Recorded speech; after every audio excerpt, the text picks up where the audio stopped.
copot seragam dan membela kepentingan rakyat soal RUU Cipta Kerja. Copot seragamku, Mas.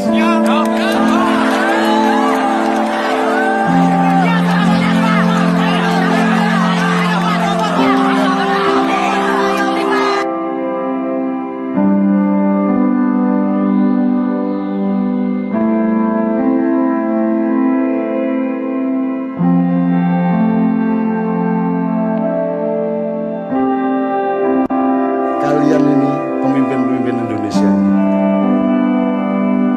yang mana yang tidak sempurna? Terus kalian ini menjadi sempurna atas penderitaan apa? Kamu pernah susah apa hidupmu? Kamu itu atas nama penderitaan yang bagaimana sehingga kamu jahat kepada rakyat itu? Apa alasan sejarahmu? Kalau sempurna ada alasannya untuk jahat. Sementara kita dipimpin oleh sungkuni-sungkuni yang tidak punya alasan sejarah untuk jahat kepada rakyatnya. Kamu pernah menderita? Wong kami yang tidak pernah utang seperti anak-anak utang. Kamu tidak pernah kredit seperti mereka. Kamu lancar-lancar saja kok. Gitu? Kamu juga anak orang yang tidak miskin, cukup kaya sehingga kamu bisa nyalon kok. Urusanmu sama uang-uang besar. Atas nama apa kamu jahat kepada rakyatmu? Apa alasan sejarahmu? Nah ini Indonesia ini, kamu itu menderita apa? Sehingga kamu kejamnya begitu rupa kepada rakyat. Kamu pernah menderita apa? Kamu pernah miskin apa? Karena kamu pernah puasa kayak apa? Kamu pernah tirakat apa? Kamu lancar-lancar semua kok. Kamu bisa membayar miliaran kok jadi pejabat. Apa alasanmu untuk jahat kepada rakyat?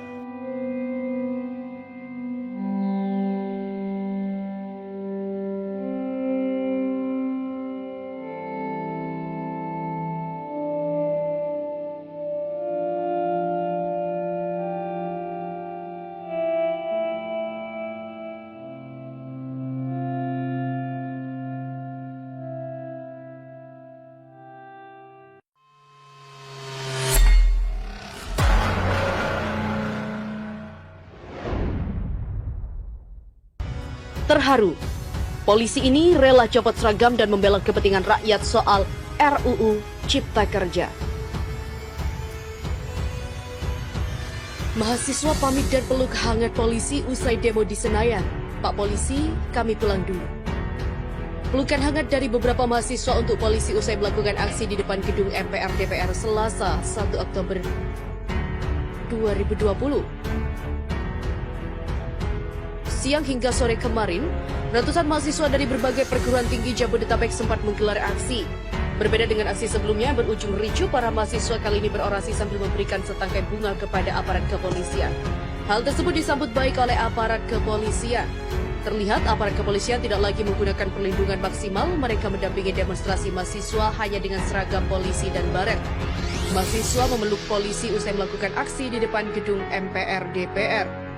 Ketika sebagian mahasiswa selesai berdemonstrasi, mereka berpamitan dan memeluk erat aparat kepolisian. Terima kasih Pak, kami pulang dulu. Begitulah ujar salah satu mahasiswa yang hendak pulang sambil memeluk polisi. Beberapa rombongan mahasiswa yang keluar area demonstrasi bergerak menuju jalan Gerbang Pemuda sambil bersorak-sorai dan bernyanyi.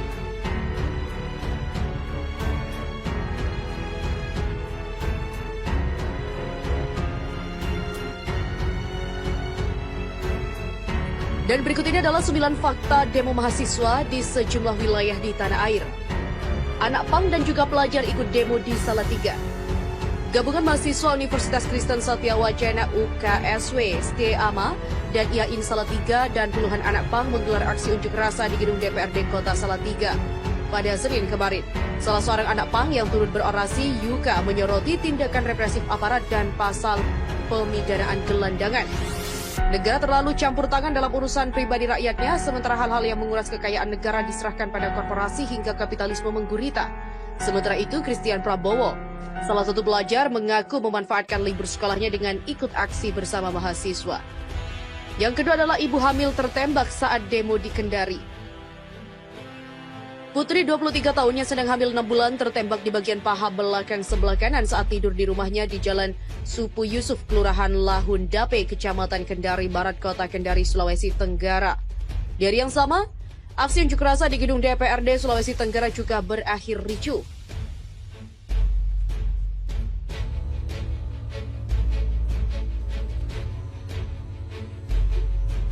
Zainal Arifin, suami dari Putri, mengatakan saat kejadian di gedung di bengkel depan rumah, ia mengaku hanya mendengar bunyi seng, lalu disusul suara teriakan istri dari dalam rumahnya. Yang ketiga adalah siswa ditolak gabung demo mahasiswa di Aceh. Puluhan siswa SMKN 1 Benar Meriah ikut berkumpul bersama massa dari mahasiswa di Komplek Lapangan Panjatebing di Musara Alun, Takengon, Aceh Tengah. Namun para siswa tampak kecewa saat koordinator lapangan Agung mempertanyakan kehadiran para siswa ke lokasi itu. Pihaknya juga tidak setuju jika para siswa melanggar peraturan sekolah dengan membolos dari jam pelajaran sementara mereka tidak mendapatkan izin dari pihak sekolah. Yang keempat adalah di Palopo, satu polisi luka di bagian mata. Petugas mengamankan seorang pengunjuk rasa yang diduga provokator saat demo di depan gedung DPRD Kota Palopo, Sulawesi Selatan. Bentrokan terus memanas di lapangan Pancasila, petugas pun berhasil menghalau massa. Saat ricuh, seorang polisi mengalami luka bagian mata akibat lemparan batu. Korlap aksi Al-Ghazali mengatakan unjuk rasa ini dilakukan untuk menolak undang-undang yang baru saja disahkan dan meminta kepada Presiden RI untuk mengevaluasi Kapolri serta Menko Polhukam. Yang kelima adalah di Samarinda, 3 anggota DPRD dikurung massa. 3 anggota DPRD Kalimantan Timur atau Kaltim dikurung dalam kerumunan massa saat aksi demo di depan gedung DPRD Kalimantan. Mereka adalah Rusman Yakub P3, Sarkawi Golkar, dan Syafruddin PKB yang menyambangi massa yang tengah berorasi. Karena tidak diberi kesempatan bicara, mereka kembali ke areal gedung Dewan. Di saat yang bersamaan, massa membuat barisan barikade dan berdiri bersimpul menutup jalur untuk mereka. Beberapa personil polisi dan Satpam DPRD keluar dari barisan menjemput ketiganya dari kerumunan massa. Yang keenam adalah di Bandung, demonstran robohkan pagar gedung Dewan. Aksi unjuk rasa di Jalan Diponegoro, Kota Bandung, Jawa Barat kembali ricuh. Sekitar pukul 17:10 waktu Indonesia Barat, massa gabungan terlibat gesekan dengan aparat keamanan yang berada di gedung DPRD Jabar. Kericuhan terjadi setelah para demonstran merobohkan pagar gedung DPRD Jabar. Dan insiden itu mirip dengan aksi unjuk rasa yang terjadi pada pekan lalu. Usai pagar roboh, para demonstran langsung melemparkan batu ke aparat. Polisi pun juga membalas dengan menembakkan gas air mata, namun himbauan itu tak dihiraukan oleh massa. Yang ketujuh adalah hendak demo 24 pelajar Samarinda diamankan. Jajaran Polresta Samarinda dan TNI mengamankan 3 mahasiswa dan 24 pelajar saat hendak mengikuti demonstrasi di depan kantor DPRD Kalimantan Timur di Samarinda. Mereka diamankan saat berkumpul di Islamic Center Masjid Baitul Mutakin, Jalan Slamet Riyadi. Mereka kemudian dibawa ke kantor Polresta Samarinda sekitar pukul 10:10 WITA. Sementara itu, Darwoko menjelaskan pengamanan para pelajar berkaitan dengan surat edaran Menteri Pendidikan dan Kebudayaan yang ditindaklanjuti oleh pemerintah daerah. Kalian ini pemimpin-pemimpin Indonesia ini, yang mana yang tidak sengkuni? Terus kalian ini menjadi sengkuni atas penderitaan apa? Kamu pernah susah apa hidupmu? Kamu itu atas nama penderitaan yang bagaimana sehingga kamu jahat kepada rakyat itu? Apa alasan sejarahmu? Kalau sengkuni ada alasannya untuk jahat.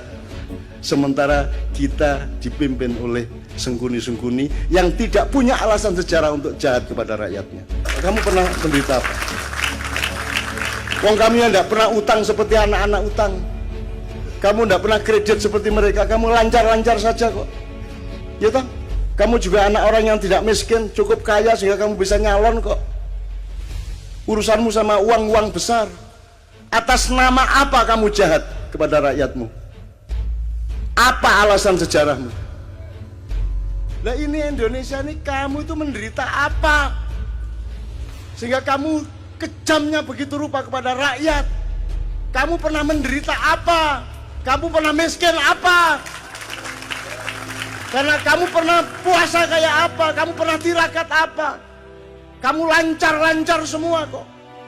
Kamu bisa membayar miliaran untuk jadi pejabat. Apa alasanmu untuk jahat kepada rakyat?